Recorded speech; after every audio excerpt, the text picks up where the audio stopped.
हमने पाकिस्तान की सारी हेकड़ी निकाल दी। भारत माता के वीर सपूतों ने गलवान वैली में हमारी मातृभूमि की रक्षा करते हुए सर्वोच्च बलिदान दिया। ये आपके वोट की ताकत है कि मोदी ये कर पा रहा है। उम्मीद करता हूँ आप सब लोग ठीक ठाक होंगे। लाइन ऑफ कंट्रोल के बाद लाइन ऑफ एक्चुअल कंट्रोल पे भी दिन ब दिन हालात खराब होते जा रहे हैं। इस सब का जिम्मेदार कौन है और आने वाले वक्त में और कितने हालात मजीद ख़राब हो सकते हैं, इस हवाले से आज बात करेंगे। मुख्तसर सी ये वीडियो है तो इस हवाले से बात करेंगे साजिद महमूद ताहिर साहब से और इनसे जानेंगे कि क्या आप समझते हैं कि किस हद तक मजीद हालात ख़राब हो सकते हैं और इसकी वजह। इससे पहले लाइन ऑफ कंट्रोल पे तो हालात ख़राब रहते थे, लेकिन लाइन ऑफ एक्चुअल कंट्रोल पर कभी हालात ख़राब नहीं थे हुए। इससे पहले बहुत अरसा पहले की बात है, ये कुछ हुकूमतों में ऐसा हुआ था, लेकिन बहुत सालों से, तकरीबन गुज़श्ता 15, 20, 25 सालों से जो है वो हालात पुरअमन थे। लेकिन मोदी हुकूमत आने के बाद हालात लाइन ऑफ एक्चुअल कंट्रोल पर भी ख़राब हुए हैं। तो इस हवाले से बात करते हैं जनाब साजिद महमूद ताहिर साहब से और इनसे जानते हैं कि क्या वजह है इसकी। जी साजिद महमूद ताहिर साहब, सबसे पहले तो आपको वेलकम है इस वीडियो में। जुनैद, यकीनन आप बात LAC की कर रहे हैं, जो चाइना और भारत के दरमियान, इंडिया के दरमियान जो रिसेंट जो ताज़ा तरीन झड़पें हुई हैं और आगे आगे क्या हो रहा है, इस हवाले से आपने बात की है। तो इस सिलसिले में बताऊं कि भारत जो है वो एक यकीनन अग्रेसिव मुल्क है, उसे एक जोम है, वो एक जोम में मुब्तला है कि हम जो है वो इकॉनमी हमारे पास बड़ी है, लोग हमारे पास ज़्यादा हैं, तो लिहाजा हम इस खित्ते पे हुकूमत करेंगे। इस सिलसिले में उन्होंने क्या किया हुआ कि मुख्तलिफ ममालिक को अपने साथ मिलाया हुआ है। आपको पता होगा कि इमरान खान साहब ने जब ने ऑफ़र की थी कोरोना के हवाले से इमदाद की, तो उन्होंने कहा था कि आपका बजट जो है हमारे एक ज़िले के बराबर है। तो मतलब जो ऐसे एक जोम में मुब्तला है कि हमारी इकॉनमी ज़्यादा है, लिहाजा दुनिया का जो रुझान है वो हमारे पास ज़्यादा होगा। तो उनका जो वज़ीर दिफा राजनाथ सिंह है, तो वो भी बड़ा एग्रेशन उसके अंदर पाया जाता है और मोदी ने हर तरफ ही जो है वो जंग छेड़ी हुई एक तरह से। अब इंडिया के पास क्या था कि उनके उन्होंने जो ब्लेम चाइना पे लगाया वो ये लगाया कि ये सरहद के पास बहुत सारी अफवाज लेके आ रहा था। तो चाइना ये ब्लेम लगा रहा है कि आपने जो मुतनाज़ा इलाका है वहाँ पे आपने कंस्ट्रक्शन शुरू की हुई है, वहाँ पे आपने जो है वो सड़कें बनाना शुरू कर दी हैं और 8 उनके फिंगर्स बताए जा रहे हैं कि 8 फिंगर्स हैं जहाँ से 4 से आपकी लड़ाई शुरू हुई है।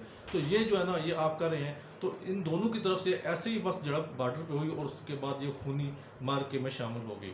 तो नतीजा के तौर पर दूसरे ममालिक भी इसके अंदर शामिल हो रहे हैं। अमेरिका भी शामिल हो रहा है, रशिया भी शामिल हो रहा है। रशिया ने उन्हें कहा है कि जनाब कि हम आपको वो जो MiG-29 जहाज़ है वो देते हैं। तो जुनैद, मैं आपको बता दूं कि ये MiG-29 जहाज़ वाकई थोड़ा एडवांस ज़रूर होगा, लेकिन जिस तरह वो रूसी ट्रैक्टर हुआ करते थे ना, कि जिसके घर में एक रूसी ट्रैक्टर होता था उसके घर में चोरी नहीं होती थी, वो इतना माल खा जाता था। इस तरह इसकी मेंटेनेंस के अखराजात इस MiG-29 के बहुत ज़्यादा हैं। तो कोई भी मुल्क इसको लेने को तैयार नहीं। अब वो इंडिया को ऑफर कर रहा है कि चूँकि अब जंगी हालात पैदा हो चुके हैं तो लिहाजा आप हमसे वो है ना वो MiG-29 जो है वो ले लें। तो ये जो इलाका एग्जैक्ट जो रीजन है वो गुलवान वैली है। तो गुलवान वैली में ये मामला जो है पेश आया और उसके बाद इंडिया के पास मुख्तलिफ वो हीले बहाने, जिस तरह वो कश्मीर के हवाले से बताता रहता है, तो उसका हीला ये है कि हमारे पास जो है ना वो 1800 ईस्वी सदी जो है ना उसका हमारे पास नक्शा है, जो महाराजा रंजीत सिंह और जो थे ना इनके जो तिब्बतियन थे, तिब्बत के हुक्मरान थे, उनके दरमियान तय पाया था, तो वो हमारे पास मौजूद है। तो ये हमारा हिस्सा है। अब मामला ये सिर्फ यहाँ बॉर्डर का ही नहीं है, बल्कि अक्साई चीन जो मुतनाज़ा उसका जो तनाज़ा है वो यही है कि चाइना कह रहा है कि अक्साई चीन हमारा है, इंडिया कह रहा है अक्साई चीन हमारा है। इस पे ये जो मामला बढ़ गया है। तो चूँकि आजकल सूरत ऐसी है कि कोई मुल्क भी जब लड़ाई की तरफ सोचता है, ख्याल भी करता है, तो उसको अपने हामी ममालिक साथ मिलाने पड़ते हैं। तो इंडिया ने भी इसी तरह किया, उसने कुछ ममालिक को साथ मिलाने की कोशिश की है। तो अमेरिका जो है ना उसके अंदर तो पहले से एक सेइंग मौजूद है। वैसे भी आपने आजकल की न्यूज़ में देखा होगा कि वो चाइना के बहुत ख़िलाफ़ हुआ है, कभी वो प्रोपेगेंडा ले आता है कोविड-19 का, कभी कुछ। तो उसके अंदर अमेरिका ने एक सेइंग भी कही है कि जनाब उनके अंदर सेइंग चलती है ना कि अगर आप 1 इंच देंगे ना तो वो आपसे 1 माइल ले लेंगे, 1 मील वो आपसे ले लेंगे। तो इस हवाले से वो खौफजदा कर रहा है कि ये अपनी जो लड़ाई जारी रखें। इत्तेहादियों को साथ मिलाना तो ठीक है, लेकिन 60 मुरबा किलोमीटर का एरिया जो कि पहले इंडिया के पास था और अब वो चाइना के पास है, क्या इसको आप इंडिया की नाअहली नहीं कहेंगे या कि मोदी हुकूमत की नाअहली नहीं कहेंगे? जी जुनैद, तो बिल्कुल आप सही कह रहे हैं कि ये उनकी नाअहली है और इनकेपेबिलिटी है। मैं आपको बताऊं कि मैं जो समझता हूं कि उनके पास जो फ़ौज है वो बिल्कुल इनकेपेबल है। उसके कोई मतलब उसके अंदर कोई स्किल नहीं है, कोई महारत नहीं है उनके अंदर।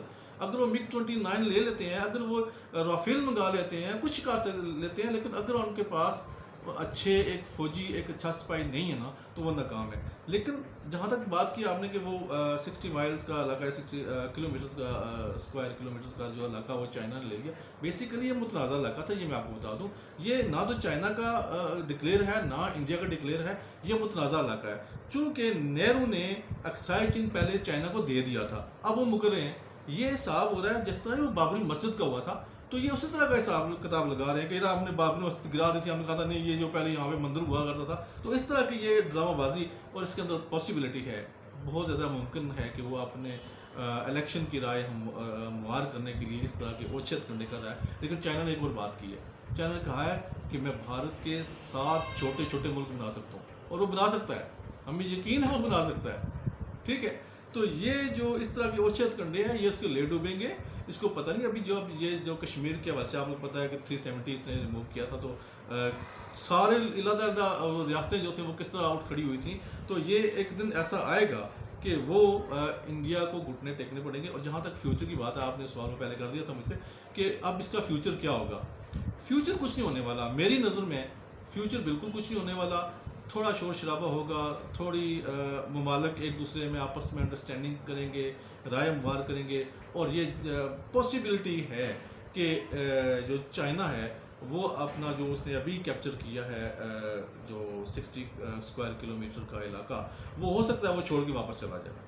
مجھے میری سمجھ میں یہ آتا ہے, مجھے لگتا ہے کیسے. لیکن ساجد صاحب جیسا کہ آپ نے کہا ہے کہ چائنا کچھ دنوں میں وہ ہو سکتا ہے کہ وہ علاقہ چھوڑ دے, تو میرے خیال سے اگر وہ علاقہ چائنا کی طرف سے چھوڑ دیا جاتا ہے تو پھر انڈیا کو جو ہے وہ ایک دوبارہ سے ادھر اس جگہ پر آ کر اپنی افواج کو لانے کا موقع ملے گا, جو کہ آنے والے وقت میں اقتصادی راہداری کے لیے انتہائی نقصان دہ ثابت ہو سکتا ہے. اس حوالے سے آپ کیا کہیں گے؟ اگر اس چیز کو اگر مد نظر رکھا جائے تو میرے خیال سے چائنا کبھی بھی اب اس علاقے کو جو اس نے قبضے میں لے لیا ہے وہ نہیں چھوڑے گا. جی جنید, آپ کی رائے محترم صحیح, لیکن میں یہ سمجھتا ہوں کہ جب دنیا کے ساتھ چلنا پڑتا ہے اور دوسرے ملکوں کے ساتھ, ابھی چائنا خود بھی بہت زیادہ کووڈ-19 کی وجہ سے بہت زیادہ پریشر میں ہے. چونکہ اچھا میں آپ کو یہ بتا دوں کہ امریکہ نے وہ میڈیٹر کا کردار ادا کرنے, ثالثی کا کردار ادا کرنے کے لیے اس نے کہہ دیا دونوں ملکوں کو کہ میں ثالث بن کے نہ بننا چاہتا ہوں. بیسیکلی آپ کی بات سے اس حد تک تو میں اتفاق ضرور کرتا ہوں کہ چائنا نے بہت ہیوج انویسٹمنٹ کی ہوئی ہے جو ہے یہ پاک چائنا جو سی پیک میں. ٹھیک ہے, اور یہ جو کوریڈور ہے اس کے حوالے سے اسے سیکیور کرنا بھی اس کی اپنی ذمہ داری ہے, وہ سیکیور کرے گا.